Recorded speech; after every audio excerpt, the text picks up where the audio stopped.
রাজধানীর উত্তর বাড্ডার post office পাড়া এলাকায় অভিযান চালিয়ে ২১টি বিদেশি অস্ত্র, ৩৯৪ রাউন্ড গুলিসহ বিপুল পরিমাণ অস্ত্র ও গোলাবারুদ জব্দ করেছে সেনাবাহিনীর গুলশান ক্যাম্পের সদস্যরা।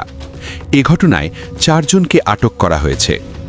আজ শুক্রবার ৬ ফেব্রুয়ারি এক সংবাদ সম্মেলনে গুলশান সেনা ক্যাম্পের প্রধান লেফটেন্যান্ট কর্নেল মোহাম্মদ জিশান ইশতিয়াক খান এসব তথ্য জানান। তিনি বলেন, গোপন সংবাদের ভিত্তিতে পোস্ট অফিস পাড়া এলাকার মোহাম্মদ মেহেদি হাসানের বাড়িতে যৌথ বাহিনী অভিযান পরিচালনা করে। ৩২ জন সেনা সদস্যের অংশগ্রহণে পরিচালিত ওই অভিযানে ৭টি পিস্তল, ৩টি রিভলভার, একটি ০.22 বোর রাইফেল, ২টি রাইফেল ম্যাগাজিন, ৮টি বিদেশি পিস্তল এবং ৩৯৪ রাউন্ড গুলি উদ্ধার করা হয়। পল্লবীতে এক পরিবারের ৪ সদস্যের মরদেহ উদ্ধার ২ দিন আগে। এছাড়া ৩০ রাউন্ড কার্তুজ, ৪টি গ্রিপ সাইট কভার ও ৩টি চাইনিজ কুড়াল সহ বেশ কিছু দেশীয় অস্ত্রও জব্দ করা হয়েছে।